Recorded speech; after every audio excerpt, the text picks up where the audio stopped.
Hello, in front of me I've got KEYCHRON K4 HE. In this video I'll show you how to manage Gamepad Analogue feature for this keyboard.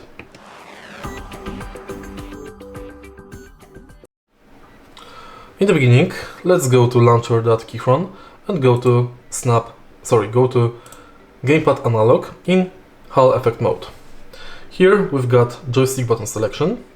Next we can enable or disable keyboard keys and enable Xbox layout.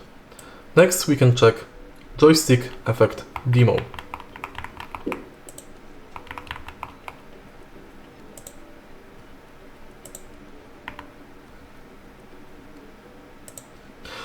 In the end, we can remap buttons for the joystick layout.